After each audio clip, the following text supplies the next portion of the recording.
What's going on, people? Mike C-Town here with another episode of Records and Ramblings. Before we get into the records, I'm going to do a little bit of rambling. Sorry that it's been a while since I've done one of these videos. It feels like it's been like a month, but it probably hasn't been that long. But sorry to you guys. Sorry especially to my Patreon supporters. I know I owe you guys some videos. They're coming, I promise. But I've had a lot of shit going on. A new job that is absolutely beating the shit out of me. Some life stuff that I hopefully have dealt with very soon. And some other shit that will be revealed when the time is ready. But yeah, that's it. Let's go ahead and jump into some records. First record I'm going to show you, this is Beketh Nexehmu with Despartner, Riterna.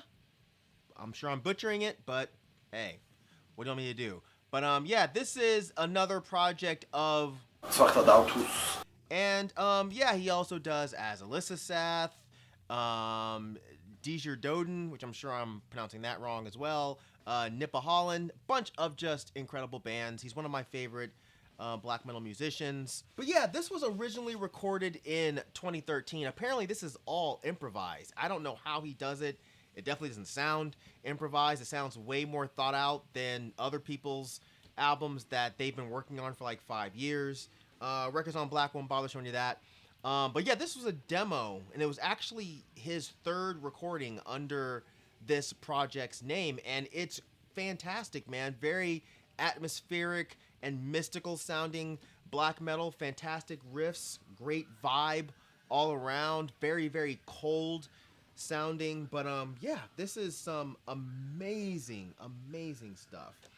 I don't remember what year this came out on vinyl. I've had this for quite a few years. I just never got around to showing it. But yeah, if you can still find a copy of this for a decent price, jump on it.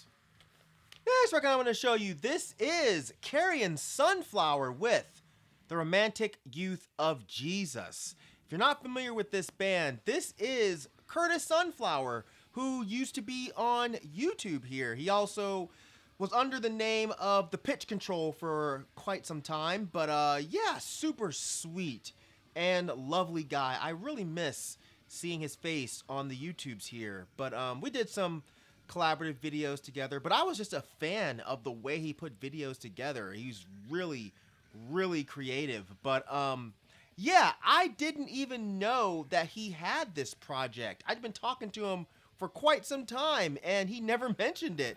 But I think it was actually Justin Stubbs who let me know that this was him. But this is his Neofolk project, and I'd been hunting this down for literally years.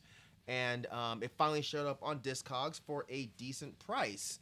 But this is a lathe cut record, and I think it's limited to like, I think it was like 30 copies, which is just ridiculous. But I'm super happy to own one of these. I actually mentioned this to Curtis that I bought this, and he doesn't even have a copy, which is crazy, man. But yeah, I am super to have this. It's a great record. It's not your typical Neofolk in that it's not just an acoustic guitar and some dude kind of moaning with some bells and chimes and shit. It's more like a guitar being played clean with a lot of reverb, and the vocals sound like they were recorded in a performance hall, but from way back. It gives it this really unique sound, and I love it, man. I'm in love with this, and I'm so happy to have a copy. And Curtis, if you're watching, we all love and miss you, man, and hopefully when the time is right, you'll come back over here and start making some videos telling us about your life and all that good shit. Next record I'm going to show you, this is House of Harm with Vicious Pastimes. And this was one of my favorite things to come out last year. Just extremely well put together, kind of post-punk synth pop. You know, put some New Order and a little bit of The Cure, maybe a little bit of Ultravox, maybe some Depeche Mode. Throw it all in a big blender, and you might come close to what this is. It's just fantastic music.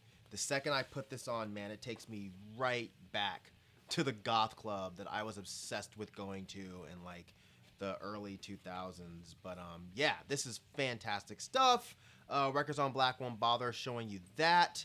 I know this record has been sold out for a while. It came out on Avant Records, but they've repressed it a few times. I'm not sure if it's currently available, but if it is, please do yourself a favor and grab a copy. You will not be sorry if you like stuff like synth pop, if you're into stuff like fucking Cold Cave and that kind of shit.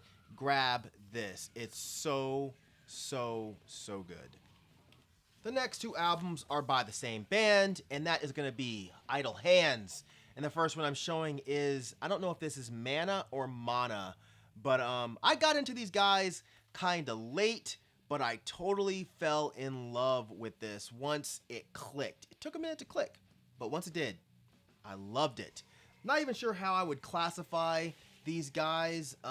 It's kind of a mixture of goth rock and kind of heavy metal. It's really, in my opinion, it's like if Sisters of Mercy or Fields of the Nephilim decided to start playing more traditional heavy metal. It reminds me of if Sharon or Sentenced got a little bit cleaner production and made their songs a bit more rock oriented. By the way, if you're not familiar with Sharon, please fix your life. Go check out the album Tear Stained. It's incredible, especially if you like this kind of stuff. But yeah. Got the blue vinyl. Comes with this nice poster that if I did do anything with posters, I'd probably hang this up because it's pretty cool. And it has this nice booklet here with lyrics and that type of thing. Really nice. But yeah, as I mentioned, if you're a fan of Sharon or Sentenced, I feel like you would like this. But it also has elements that I think would appeal to fans of bands like him or 69 Eyes or maybe even Moonspell. But yeah, this is just great stuff. And oh, and I should also mention that they've since changed their name to Unto Others.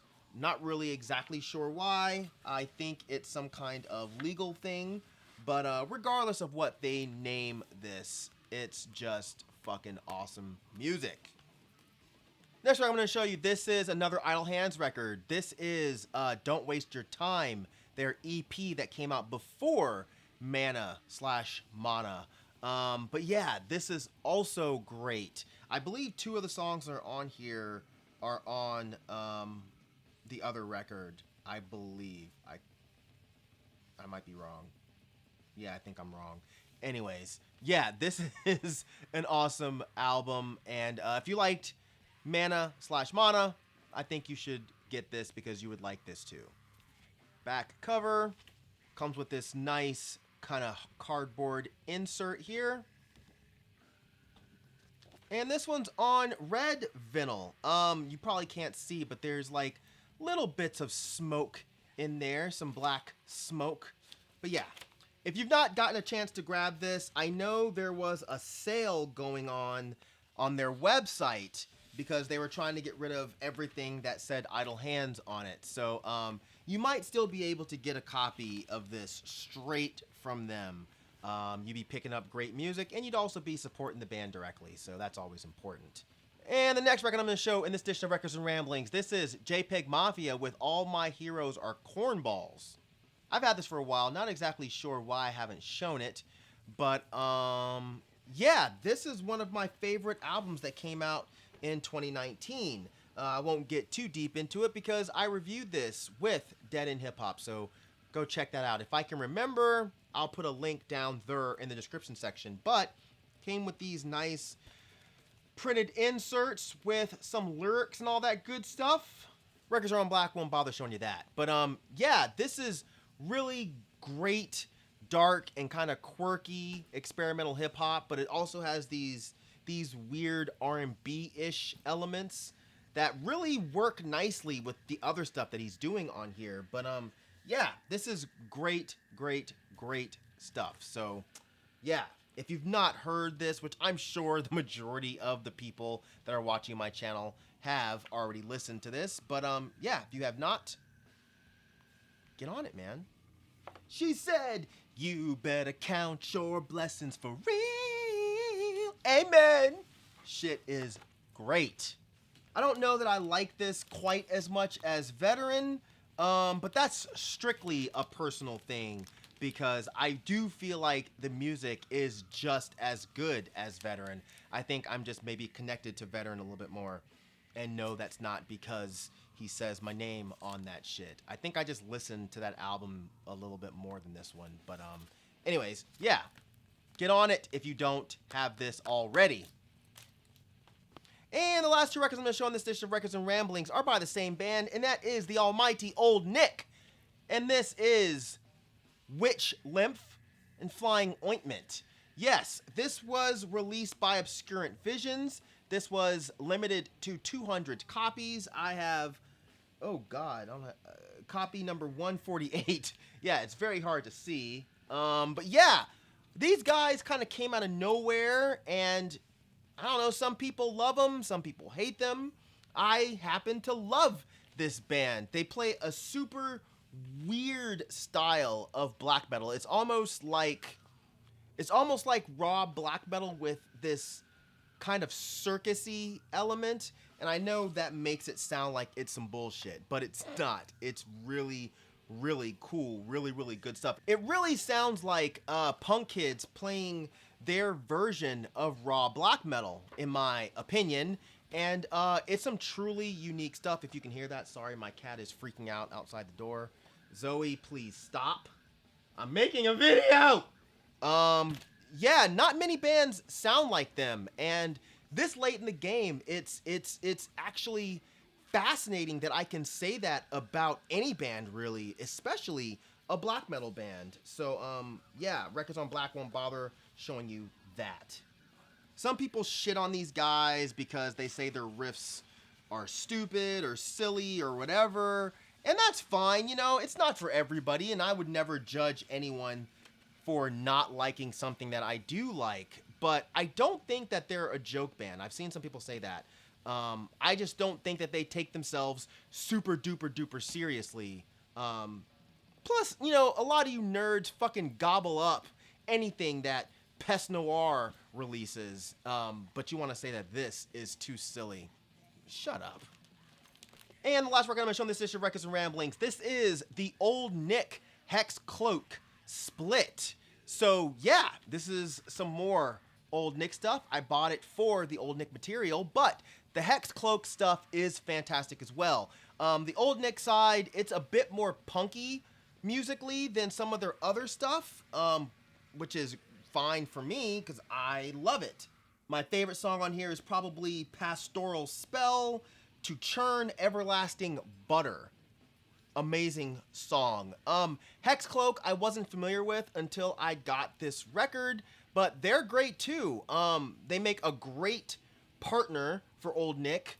Their music isn't quite as quirky, but it's still obviously on the experimental side.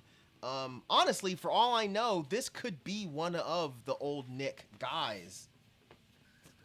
Well, I really love this vinyl. It looks amazing. But yeah, I think that this is still readily available. If you can get a copy, you should definitely do it. Old Nick, in my opinion, they're really fucking, I don't know, man. They're really making some waves here, and I think it's justified. So, yeah. By the way, this was put out on Phantom Lure Records, and yeah, check them out if you haven't yet. All right, so that's gonna do it for this edition of Records and Ramblings. Hopefully, you guys enjoyed it. As usual, thank you for living, thank you for loving, thank you for being you, and I'll see you guys next time. All right, peace out, boy.